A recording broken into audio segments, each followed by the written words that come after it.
नमस्कार दोस्तों AIBE 18 का एग्जाम अब बिल्कुल नज़दीक आ गया है। दोस्तों AIB के 18 के एग्जाम में जो पेपर आते हैं तो दोस्तों ये पेपर 4 प्रकार के आते हैं। 4 प्रकार के पेपर आते हैं, ये एक प्रकार का पेपर है दोस्तों। तो 4 प्रकार के जो पेपर आते हैं उसकी पूरी जानकारी मैं आप लोगों को इस वीडियो में दूंगा। ये वीडियो बहुत ही इंपॉर्टेंट है दोस्तों। अगर आप लोग पूरी वीडियो देख लेंगे तो आपको पास होने से कोई नहीं रोक पाएगा, क्योंकि मैं जो चीज़ बताने जा रहा हूँ वो आपको एग्जाम हॉल के अंदर बहुत ही उपयोगी है। अगर आप उन चीज़ों को फॉलो कर लेंगे तो आप ये समझ लीजिए कि आप पास हो जाएंगे, क्योंकि अब ज़्यादा दिन तो बचे नहीं आएगी एग्जाम के, बस थोड़े से दिन बचे हैं दोस्तों। जो लोग पढ़े हैं तो चलिए ठीक है, और पढ़ने के बावजूद भी अंदर ये शंका बनी हुई है कि क्या करेंगे, कैसे नहीं करेंगे। तो आपको क्या करना है, जो पेपर आएगा वो पेपर कैसे होते हैं, 4 प्रकार के कौन कौन से पेपर होते हैं, इनमें के क्वेश्चन की वो पूरी डिटेल आप लोगों को इस वीडियो में मिलेगी। वीडियो भगाना नहीं, दौड़ाना नहीं, क्योंकि पहले पढ़े नहीं है और ये जो वीडियो है इतनी बड़ी वीडियो भी नहीं, छोटी वीडियो है, तो पूरा देख लीजिएगा। उससे आपका ही बेनिफिट है, मेरा कोई बेनिफिट उसमें मिलने वाला नहीं दोस्तों। और दोस्तों अगर आप लोगों को किसी भी प्रकार की AIBE एग्जाम की जानकारी लेनी है तो उसके लिए मेरे वीडियो पे कमेंट करिएगा, या लीगल एडवाइस की किसी प्रकार की आवश्यकता है तो उसके लिए भी मेरे वीडियो पे कमेंट करिएगा। अगर छोटा मैटर है तो उसको मैं वीडियो में ही बता दूंगा आपको। अगर बड़ा मैटर है तो एक वीडियो का पैकेज बना करके आप लोगों तक दूंगा।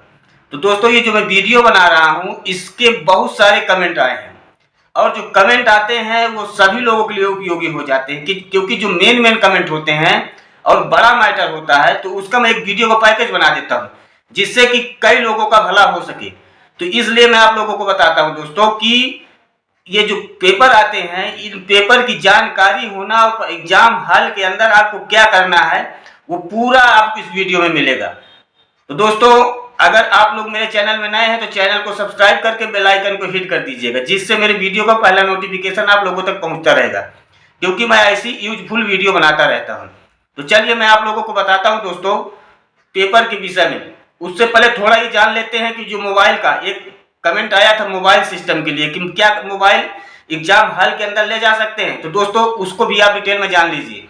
आप लोग मोबाइल लेके जाइए, मोबाइल लेके आप जाएंगे, लेकिन आप जो है एग्जाम हॉल के अंदर मोबाइल लेके बैठ नहीं सकते हैं। वो मोबाइल को आप किसी के थ्रू देना पड़ेगा, किसी के पास जमा करना पड़ेगा, या कोई आपके साथ व्यक्ति गया तो उसको देके एग्जाम हॉल के अंदर जाना होगा, पर मोबाइल अलाउ नहीं है। ये बिल्कुल कंफर्म कर लीजिएगा, किसी के संदेह में मत पड़िएगा कि हम मोबाइल लेके चले जाएंगे। मोबाइल लेके आप नहीं जा सकते हैं। ये एक कमेंट मोबाइल के लिए आया था, ये आपका सॉल्व हो गया। अब दूसरा जो क्वेश्चन उठ रहा है दोस्तों पेपर का, पेपर 4 प्रकार के आते हैं। AIB एग्जाम में जो पेपर आएंगे code A, code B, code C, code D, ये 4 प्रकार के पेपर आएंगे। और दोस्तों 4 प्रकार के पेपर में जैसे आप हिंदी लैंग्वेज सेलेक्ट किए हैं तो हिंदी तो आएगा ही। देखिए दोस्तों ये एक साइड हिंदी है और एक साइड इंग्लिश आपको दिखाई दे रहा होगा। तो जैसे आप हिंदी सेलेक्ट किए हैं तो हिंदी आएगा, और इंग्लिश तो कॉमन है, वो तो इंग्लिश आएगा ही। उर्दू सेलेक्ट किए तो उर्दू आएगा, इंग्लिश आएगा ही। तो ये बात आप जो है समझ लीजिए कि आपके पेपर में जो लैंग्वेज सेलेक्ट किए हैं वो लैंग्वेज आएगा।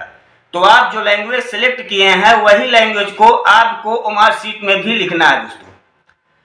दूसरी बात, जो 4 प्रकार के पेपर आते हैं, ये 4 प्रकार के paper code A, code B, code C, code D, जब आप एग्जाम हॉल के अंदर बैठेंगे तो उसमें code A, code B, code C, code D 4 प्रकार के लोग बैठेंगे।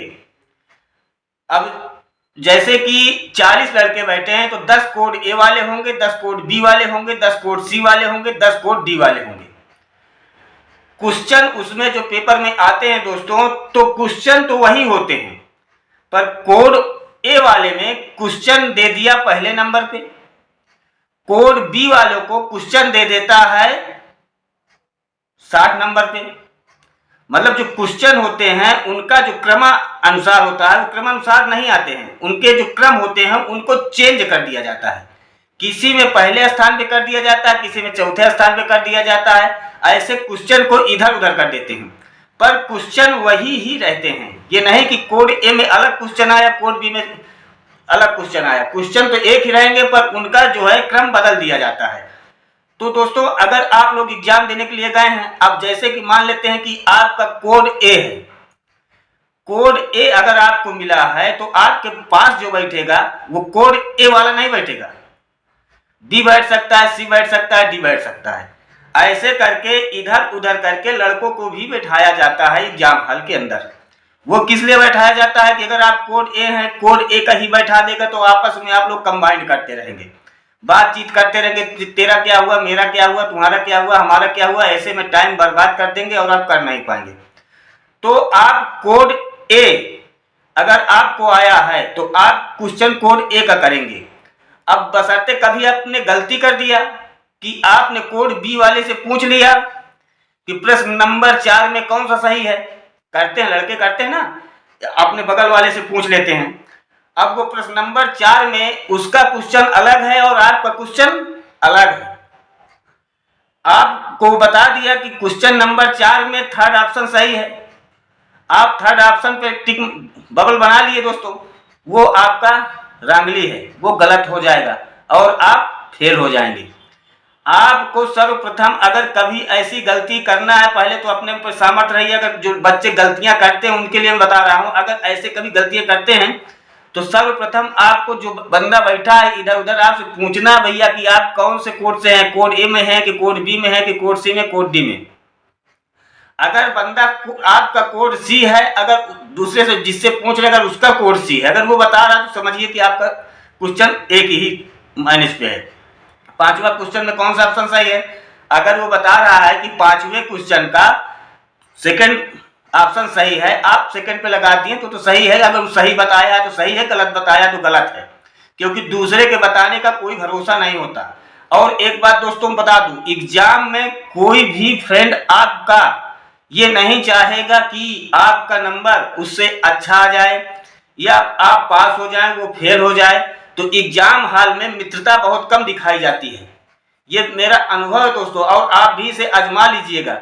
आपका मित्र कभी भी कितना गला कटेगा उसमें साथ देगा, आप कोई गलत काम करेंगे उसमें साथ दे देगा, पर अगर आप एग्जाम हॉल में बैठे हैं जो आपका घनिष्ठ मित्र है, आप उससे कुछ पूछेंगे दोस्तों तो वो आपको बताने वाला नहीं है। बताएगा इसलिए बताएगा कि आपसे मित्रता है, पर वो पूरा सटीक बात नहीं बताएगा, क्योंकि वो हमेशा ही चाहेगा कि मेरा नंबर इससे ज्यादा आए, ये मैं अगर फेल हो रहा हूं तो ये भी फेल हो जाए। दोस्त का एक यही मतलब होता है कि जितना दोस्ती में गद्दारी कर सके वही दोस्त अच्छा होता है दोस्तों, क्योंकि आप लोग अंदर ये भरोसा होगा कि हमारा मित्र बताया, पर मित्र कभी सही नहीं बताता है। तो इसीलिए मैं कहता हूं कि जब कभी भी आप एग्जाम हॉल पे जाइएगा तो पहले देख लीजिएगा कि हम कोड ए पे हैं और इस एग्जाम हॉल पे कौन बंदा कोड ए पे बैठा हुआ है, कितने लड़के हैं। तो अगर बाय चांस आप किसी से पहले तो काम करिएगा नहीं, अलाउ नहीं है, अगर करते भी हैं तो ऐसे ही लोगों से मत कर लीजिए कि आपका कोड ए है आप कोड सी वाले से पूछ रहे हैं, ऐसे ही लड़के फेल हो जाते हैं। दोस्तों आपको अपने ही कोड वाले से अगर कुछ पूछना ताछना है तो अपने ही कोड वाले से पूछिएगा, क्योंकि जितने कोड ए वाले रहेंगे उनका क्वेश्चन एक ही प्रकार का आएगा।